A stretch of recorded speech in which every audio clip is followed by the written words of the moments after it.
नमस्कार।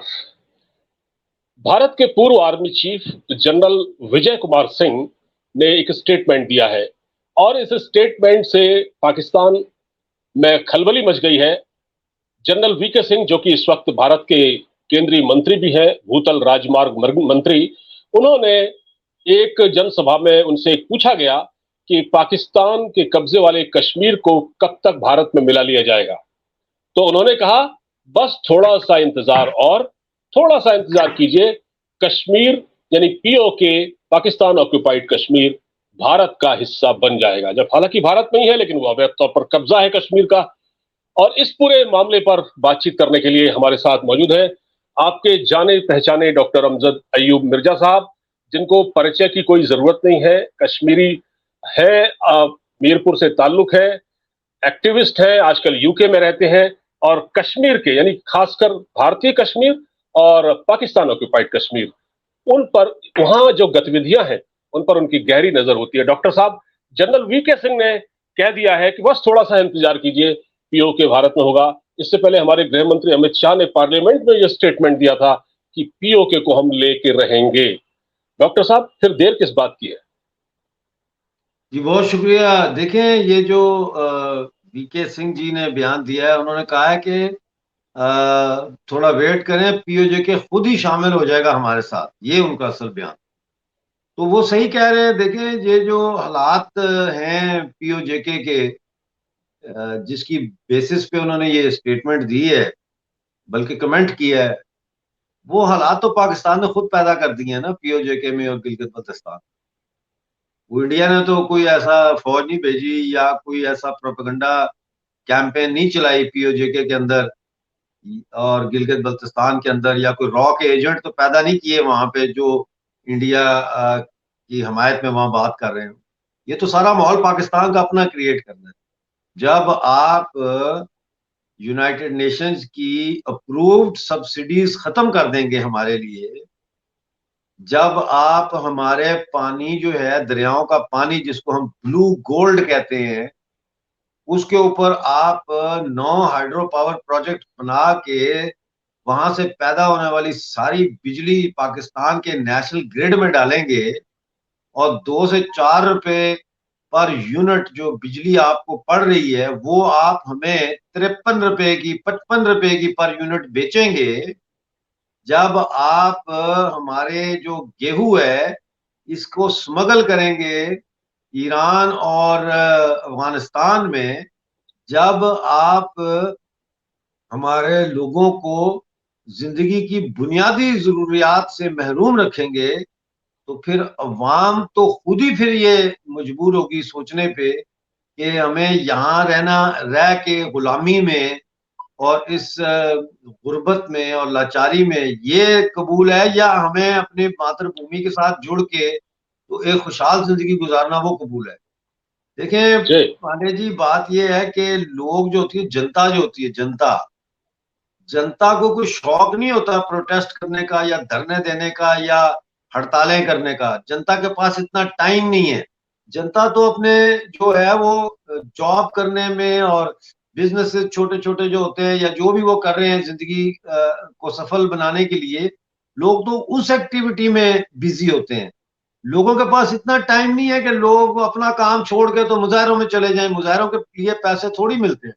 या जब एकदम। आप धरना देते हैं तो कोई आपकी तनख्वाह थोड़ी लगी होती है कि आपने इतने दिन धरना देने। ये कोई शाहीन बाग वाले धरने थोड़ी हैं जहां पे जो है वो पैसे दे के धरने दिए गए हैं। ये तो जनता के लाखों की तादाद में जनता जो मुजाहरे कर रही है। मैं आपको बताऊं कि आज 42 डेज हो गए हैं कोटली में अवामी एक्शन कमेटी का धरना चल रहा है। 42 डेज से लोग बैठे हैं वहां।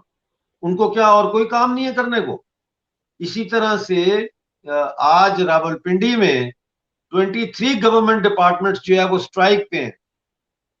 अच्छा। इसी तरह से जो हैं ad hoc subject specialist teachers, ad hoc employees PoJ के 5 महीने हो गए, उनको सैलरीज नहीं मिली।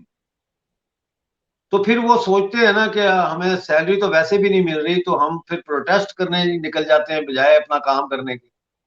तो फिर जब ये एक कलेक्टिव जो है वो एक मूवमेंट तैयार होती है तो फिर उसकी कलेक्टिव विजडम जो है फिर वो सामने आना शुरू हो जाती है। और कलेक्टिव विजडम आपने देख ली है कि गिलगित बल्तिस्तान में उन्होंने कहा है कि कारगिल का रास्ता खोलो। हम्म। यही कलेक्टिव नारे लग रहे हैं विजडम वहां जो पर, है नारे। आपको पीओजे में जी नजर आ रही है, जहां जी वो कह रहे जी। हैं कि पानी हमारा कब्जा तुम्हारा नामंजूर, खोलो लाइन ऑफ कंट्रोल, हम जम्मू कश्मीर से जो है वो राब्ता अपना बहाल करना चाहते हैं। तो अब इसमें ये जो वीके सिंह जी का बयान है वो उसको इस तनाजर में देखना चाहिए।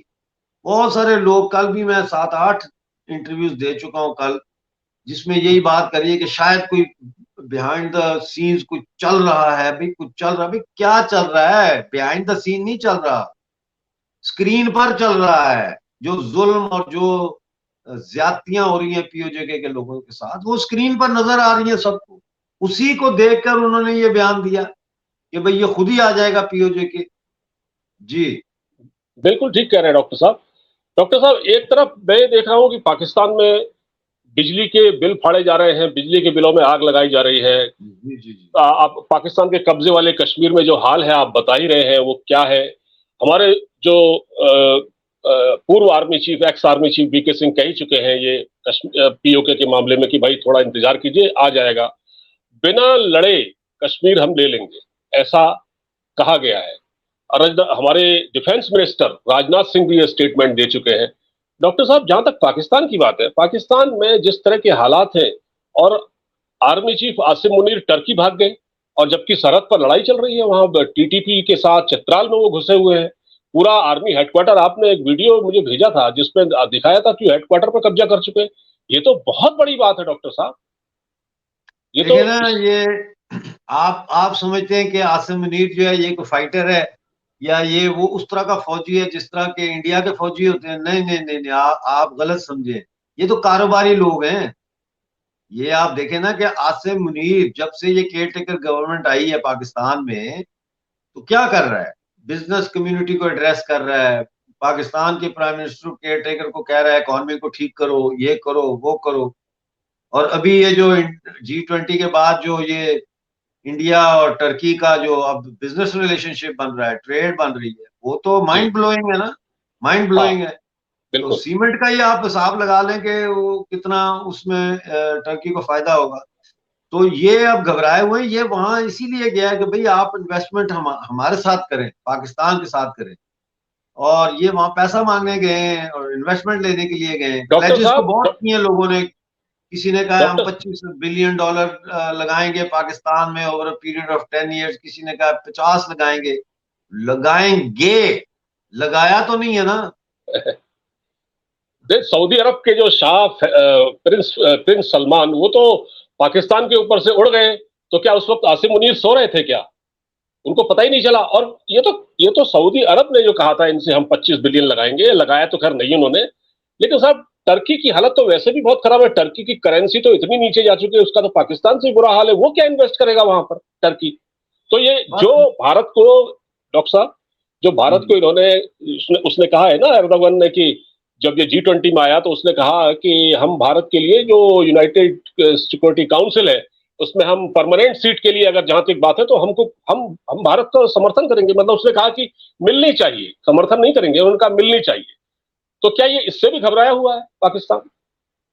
बिल्कुल घबराया है पाकिस्तान तो। जहां पे भी इंडिया का आप नाम लें या इंडिया की कोई चीज सामने आए तो पाकिस्तान तो जाहिर है कि घबराता ही है, क्योंकि उससे पाकिस्तान की पोजीशन कमजोर होती है सरकार की, और इंडिया की पोजीशन मजबूत होती है ग्लोबल पॉलिटिक्स में, ग्लोबल इकोनॉमिक सीन पे। तो अब अंदर की क्या बात है वो तो मैं तो नजूमी तो नहीं हूँ, लेकिन मोटा मोटा यही नजर आता है कि वो वहां पे बिजनेस प्रपोजल्स ही लेके गया है, और उसी हवाले से बात करने के लिए गया है वहां। और देखते हैं 1-2 दिन में हो सकता है स्टेटमेंट भी आ जाए कि जी टर्की ने पाकिस्तान में इन्वेस्ट करने का ऐलान कर दिया या क्या, आई डोंट नो। डॉक्टर साहब, एक बात समझ में नहीं आती है। जैसे कहा जाता है कि पाकिस्तान के पॉलिटिशियन, पाकिस्तान की जनरल जो है, वो डॉलर्स में कारोबार, उनके पास डॉलर भरे पड़े हैं, वो डॉलर चाहते हैं, ठीक है। डॉलर खोर जिनको कहा जाता है, डॉलर खोर जनरल। अब ये आसिम मुनीर कोशिश कर रहे हैं कि डॉलर नीचे आए, मतलब जो रुपए की कीमत मजबूत हो, रुपया मजबूत हो। तो ये, जब ये लोग खुद डॉलर में अपना हिसाब किताब रखते हैं, तो बाकी पब्लिक की कौन सोचेगा? ये क्या, ये केवल कंप्लीट आई वॉश है कि मतलब डॉलर की जरूरत तो वहां के जनरलों को पड़ती है फॉरेन बैंक्स में जमा करने के लिए। तो ये कब से पब्लिक के हमदर्द हो गए? ये पब्लिक, आम पब्लिक की सोचता कौन है वहां पर? तो ये केवल आंखों में धूल झोंकने की कोशिश है। बिल्कुल धूल झोंकते जा रहे हैं, लेकिन अब मसला ये है ना कि अब पाकिस्तान के अवाम की आंखों में आप मजीद धूल नहीं झोंक सकते, क्योंकि आपने जो एक्सप्लॉयटेशन है उसको, वो इतनी नंगी हो गई है, वो इतनी अपेरेंट हो गई है कि अब वो आप जो मर्जी कहते रहे, लोगों को नजर आ रहा है कि क्या हो रहा है, कौन कर रहा है, यू नो। और जी। लोगों को अब बेवकूफ नहीं बनाया जा सकता। और डॉक्टर साहब, स्मगलिंग में तो इनके खुद लोग, अपने फौज के लोग शामिल हैं। वो ईरान की तरफ से जो, स्मगलिंग की आपने बात की है तो ये मैं आपको आज की ताजा फिगर्स दे देता हूँ। जी आपने स्मगलिंग की बात की है ना, तो मैं जी जी आपको जी आज की ताजा फिगर्स दे देता हूँ, और ये मेरी फिगर्स नहीं है। ये कल जो रिपोर्ट प्राइम मिनिस्टर ऑफिस में जमा करवाई गई है, ये उस रिपोर्ट की फिगर्स है। पाकिस्तान प्राइम मिनिस्टर ऑफिस में जो रिपोर्ट जमा कराई गई स्मगलिंग जी से जी जी। मुतालिक, उसमें यह कहा गया है कि चीनी और गेहूं की स्मगलिंग में 592 गवर्नमेंट ऑफिशियल्स इन्वॉल्व हैं। और उसमें यह बताया गया है कि पंजाब के 272 गवर्नमेंट ऑफिशियल्स, सिंध के 244, केपीके के 56, बलूचिस्तान के 15 और इस्लामाबाद के 5 ऐसे टॉप गवर्नमेंट ऑफिशियल्स हैं जो चीनी और गेहूं की स्मगलिंग में मुलव्वस हैं। तो पीछे क्या रह गया? बिल्कुल। समझे ना। और नहीं नहीं। जाहिर है ये जो गवर्नमेंट सर्वेंट्स कर रहे हैं जो कुछ हाई लेवल के, ये without the collaboration of Pakistan military तो कर नहीं सकते। आप देखें तो ना, भैया। पाकिस्तान का बॉर्डर इस वक्त ईरान के साथ बॉर्डर बंद है, जी। इंडिया के साथ बॉर्डर बंद है, अफगानिस्तान के साथ बॉर्डर बंद है। जिस मुल्क के अपने 3 हमसाया देशों के साथ बॉर्डर ही बंद हो, तो क्या ट्रेड होगी वहां पे? क्या ट्रेड होगी? वो तो बिल्कुल ट्रक खड़े हैं, गल सड़ गए ट्रक, ठीक है ना। उनमें जो सब्जियां थी, टमाटर थे या और जो चीजें थी, पेरिशेबल गुड्स जो हैं, वो तो तबाह हो गए। करोड़ों का, अरबों का नुकसान हो रहा है, लेकिन बॉर्डर बंद है क्योंकि स्मगलिंग कर रहे हैं ये। तो ये तो डॉक्टर साहब, जो कोर कमांडर है उसकी जिम्मेदारी है। वो तो वहां वो क्या कर रहा है वहां पर? वो क्या केवल कोर एक्सटॉर्शन कमांडर की मनी जो है ले रहा है हाथ दूसरों से? कोर कमांडर वहां का माफिया का हेड है। जो जी जहां का कोर कमांडर है वो वहां का माफिया का हेड है। जी। ये सब बिल्कुल सही फौज कह की रहा। और मिली मैंने तो भगत यहां से हो तक रहा है, सुना है कि बगैर जो, फौज के तो नहीं हो सकती स्मगलिंग। बिल्कुल बिल्कुल, लेकिन फौज का कुछ लोगों का, ये क्या आपकी नॉलेज में है, क्या फौज के जो ऑफिशियल इसमें शामिल है इस स्मगलिंग में, उनके बारे में कुछ मालूमात है क्या? कौन, मतलब कोई, जैसे इन्होंने बता दिया, बाकी लोगों के बारे में बता दिया, ये पॉलिटिशियन है, ये फलाना है, ये ढिमाका है, लेकिन फौज के लोग भी तो शामिल हैं, तो उनके नाम सामने आए क्या, कौन कौन है? नहीं, फौज के नाम पहले आ चुके हुए हैं सामने, और ये तो एक ओपन सीक्रेट है। जो देखे ना, जो पाकिस्तान आर्मी के जो नेशनल लॉजिस्टिक सेल है, जो जी ट्रक उनके चलते हैं, उन ट्रकों में स्मगलिंग होती है। हीरोइन की स्मगलिंग, चरस की स्मगलिंग, गेहूं की स्मगलिंग, चीनी की स्मगलिंग, ये तो सब आर्मी के ट्रकों में होती है, जिनको चेक नहीं किया जा सकता। इसी तरह से जो पाकिस्तान से पैसा जर्नैलों का बाहर जा रहा है, वो कोई बैंक ट्रांजैक्शन के जरिए थोड़ी जाता है। वो तो इनके चार्टेड, ये चार्टेड प्लेन्स हैं, इनके प्राइवेट जहाज हैं, जिसमें ये डॉलर भर के तो ले जाते हैं, और वहां दुबई ले जाते हैं, अबू धाबी ले जाते हैं, और मुल्कों में ले जाते हैं। तो ये इस तरह से कर रहे हैं। जी। जी। तो डॉक्टर साहब, अब ये जो G20 हुआ है भारत में, G20 सम्मेलन काफी सक्सेसफुल रहा। क्या इसकी जो सफलता है, और इसमें देखिए पाकिस्तान का तो इसमें था नहीं, ठीक है, लेकिन पाकिस्तान की निगाहें लगातार G20 पर थीं। हालांकि उनका जो मीडिया है उससे कहा गया था उसको बिल्कुल कवरेज न दें, बिल्कुल ब्लैकआउट कर रखा था उन्होंने। लेकिन सोशल मीडिया के दौर में तो खबरें बाहर आई जाती हैं, वीडियोस बाहर आई जाते हैं, सारे पाकिस्तान की निगाहें इस पर थी, लोग दबे जबान में इसकी चर्चा कर रहे थे। आपको क्या लगता है कि G20 की जो सफलता है, उसके बाद आपको क्या लगता है कि अब नियर फ्यूचर में भारत और पाकिस्तान के रिश्तों को आप किस तरह से देख रहे हैं? मतलब हालांकि संबंध तो नहीं है भारत के साथ, लेकिन क्या पाकिस्तान वाकई अब बहुत दबाव में है? देखिए G20 जो है इसमें 2-3 चीजें काबिले जिक्र हैं जिनके ऊपर हमें तवज्जो देनी चाहिए आपके सवाल के पर्सपेक्टिव से। जी। उसमें एक तो जो है वो ये है कि कोई जो देश है वो दूसरे को न्यूक्लियर थ्रेट नहीं कर सकता, यू नो। तो जाहिर है अमेरिका ने या रूस ने तो इंडिया को न्यूक्लियर थ्रेट नहीं देनी, वो पाकिस्तान ही देता रहता है ना कि हमारे पास पाव पाव के न्यूक्लियर वेपन है। दूसरा जो इसमें बहुत इंपॉर्टेंट चीज मैंने नोट की है वो है कि इसमें ये एग्रीमेंट हुआ है कि किसी भी मुल्क की टेरिटोरियल इंटेग्रिटी को जो है वो नहीं किया जाएगा, चैलेंज नहीं किया जाएगा, यानी कि किसी दूसरे मुल्क के ऊपर हमला नहीं किया जाए। तो 22 अक्टूबर 1947 को तो पाकिस्तान ने रियासत जम्मू कश्मीर पे हमला किया, तो वो अभी तक वो टेरिटोरियल सोवरेनिटी जो है इंडिया के जो पार्ट है जो पाकिस्तान के पास है वो वायलेट हो रही है, ठीक है ना। तो ये दो चीजें मुझे बहुत इंपॉर्टेंट लगी हैं उसमें, और इसके ऊपर जो है वो हो सकता है कि आगे जाके काम इस हवाले से भी हो, क्योंकि सऊदी अरेबिया समेत पूरी दुनिया जो है वो भारत का जो क्लेम है पीओजे के और गिलगित बल्तिस्तान पे, उसके बारे में या तो उसको सपोर्ट करती है या उस पर खामोश है, उसको रिफ्यूट नहीं किया उन्होंने ये जी। नहीं कहा कि ये जो कब्जा है ये इसको यूएन के जरिए हल करे या कैसे करे। उन्होंने ये भी नहीं कहा कि ये पाकिस्तान का जो स्टेटमेंट है उसको हम सपोर्ट करते हैं, वो खामोश है या वो जी। ओपनली सपोर्ट करते हैं। आप देखें G20 के दौरान जो है वो एक साइड पे अमेरिकन प्रेसिडेंट बैठे हुए थे, दूसरी साइड पे क्राउन प्रिंस सऊदी अरेबिया के बैठे थे। The most two important seats at G20 summit were occupied by Saudi Arabia and America. तो पाकिस्तान तो फारिग हो गया वहीं से।